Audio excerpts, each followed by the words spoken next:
Woohoo! So on this page, this is what your lab is on Friday. You have a blank right now, or you see it's blank. You actually have the page. What's going to happen on Friday is you are going to do a chemical reaction by not moving this around. By heating something up. This is a stopper that has a tube. Why don't you just take a picture of it with your iPad? Oh, shush.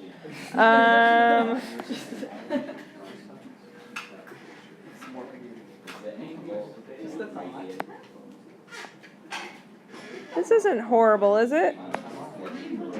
I just think it would be easier, but if you want to draw it. You get a tube that looks like that. We have them.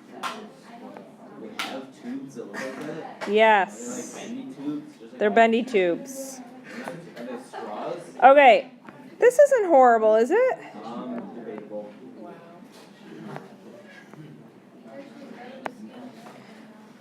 Okay, so you are going to be heating a substance on Friday, and it is going to produce two things. It's going to produce a solid and a gas. What's going to happen to the gas? It's going to be pushed into this tube, and the gas will then push the water down. It's okay. It'll push the water down, and so your water line will then keep going down and down and down, and the line of the gas that will look like nothing because it's a gas, you can't see it, it'll be bigger space. So we want to be able to figure out how much gas is produced based on this reaction. And typically you're like, well, I can't measure gas, it's too hard. Right, people in the back? Yeah. But if you collect it over water, you can physically see it and measure it to see how much gas is produced. It's cool.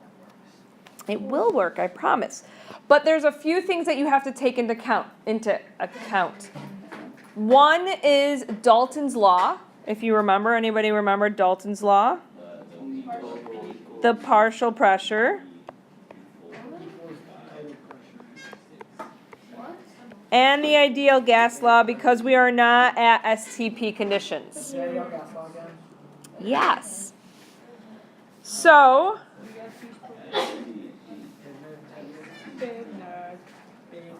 Dalton's law, if you remember, is P total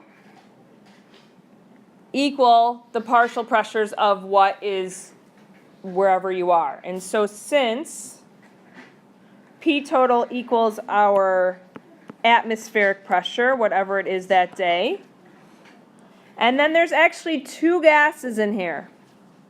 One of the gases is whatever being, the red dots, whatever is being decomposed. So P of your unknown.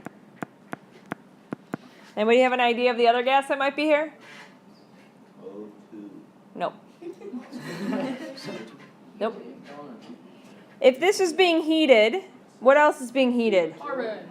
The water is being heated because this is hot. This gas is hot. It's being immersed into the water over here, which will also cause the water to heat up. What happens with water heating up? It turns into water vapor.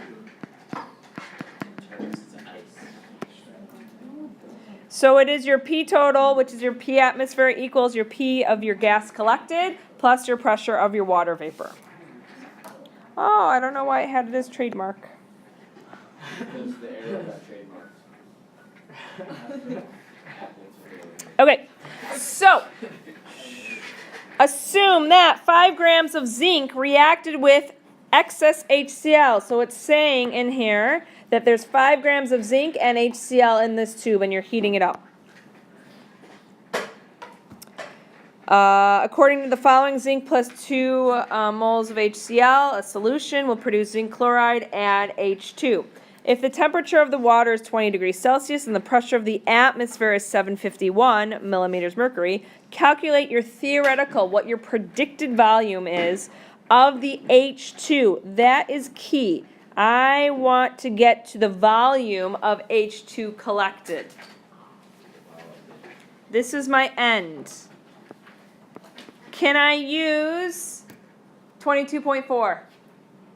No, because I am not at STP. So what is it that I use? Pivnert.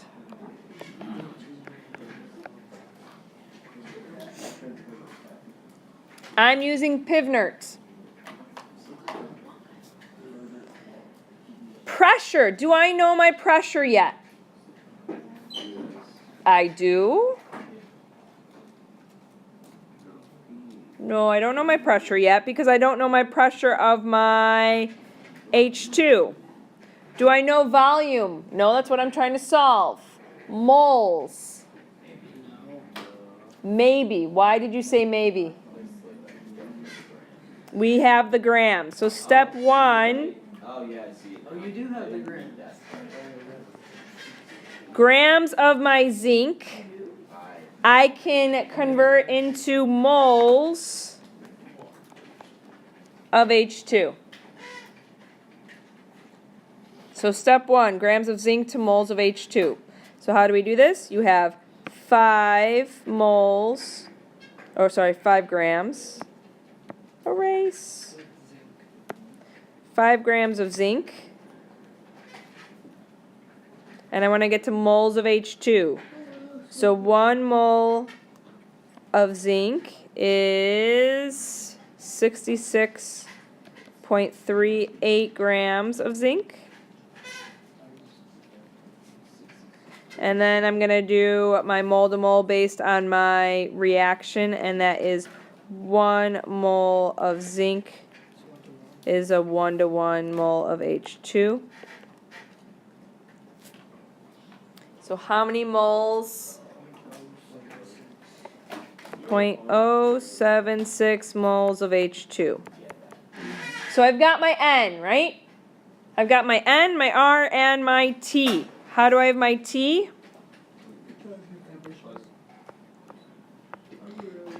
What is my temperature? 293. Why? Because it's 20 plus 273 for temperature. 20 degrees. Oh. So I've got my nRT. I need to figure out my P.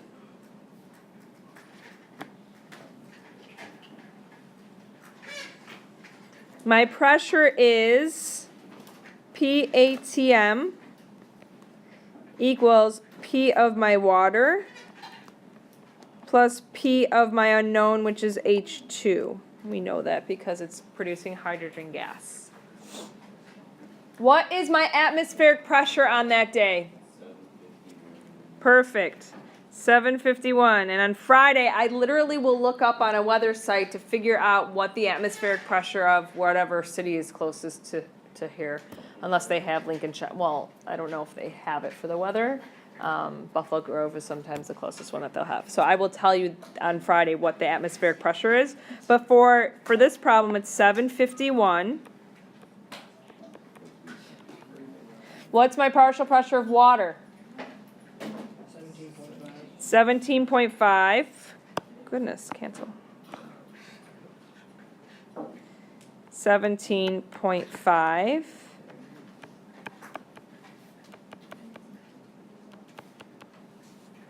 So then I just subtract 17.5 from 751.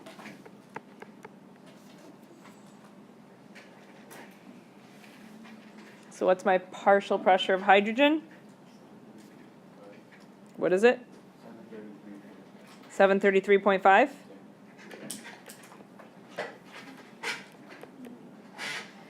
Can I use this in my Pivnert? No. What do I need to do to it? convert it.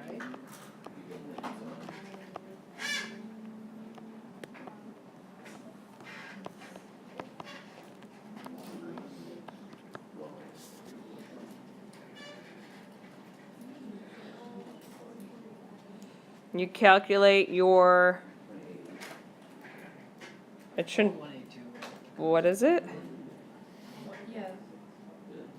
What did we get? Okay, I was hearing some other things. What do we get? 0.96? 5? 0.965 times V equals 0.076 times 0.0821 times 293. And you solve for V. What did you do again?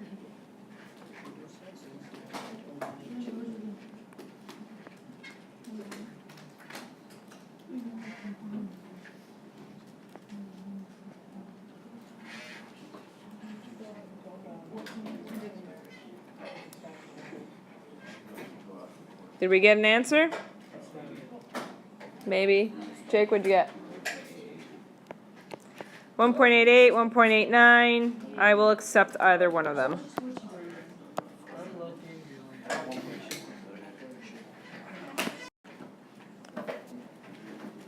So again, I go from what I know, which is 26.0 grams of Al2O3. This is what I know from the problem on page 22. And then I convert it. I have to go 1 mole of Al2O3 equals 101.96 grams of Al2O3. And then my mole to mole ratio, which is 3 moles of O2 is equal to 2 moles of Al2O3. And so what is my final mole? 0.382 moles of O2.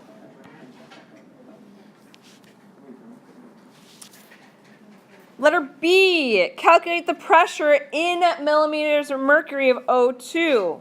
How do I do that? What law am I using? Partial pressure, Dalton's law. So P ATM equals P of H2O plus P of O2, because that's what I'm trying to collect. What is my atmospheric pressure of the day?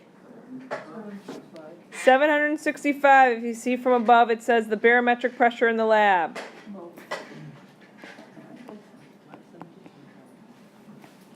What is the partial pressure of water? 17.5. And then I'm solving for PO2.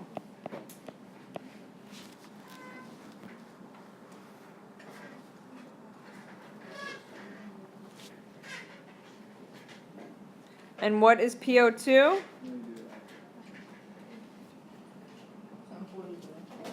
$747.5.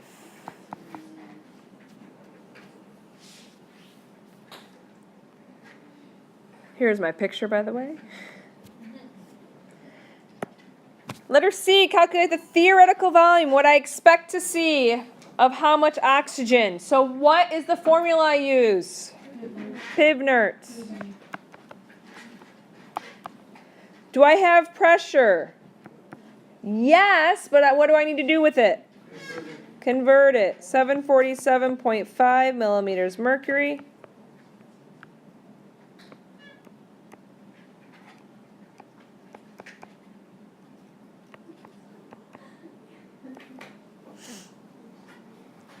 And if you calculate that out, that should be 0.98.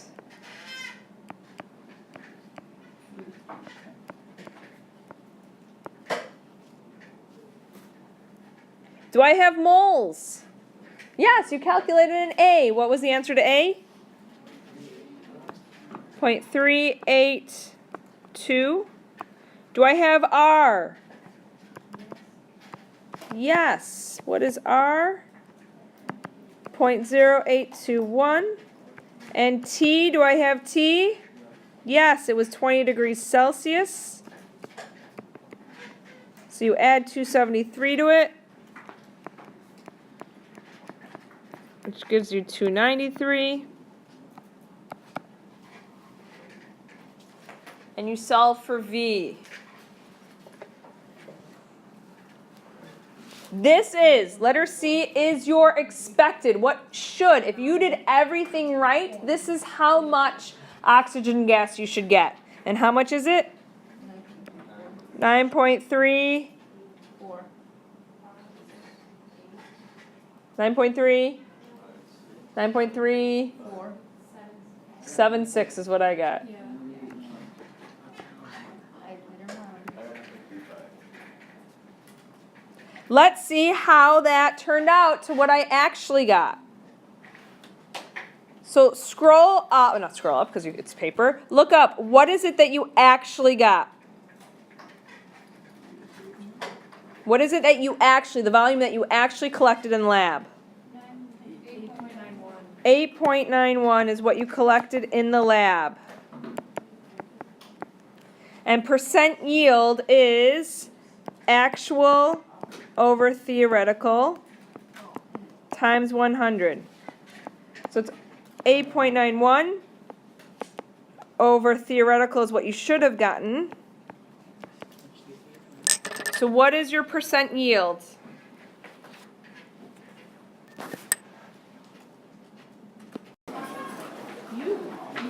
Missing classes. Oh, In air quotes. maybe I should strip Bye. It's for the same class every time.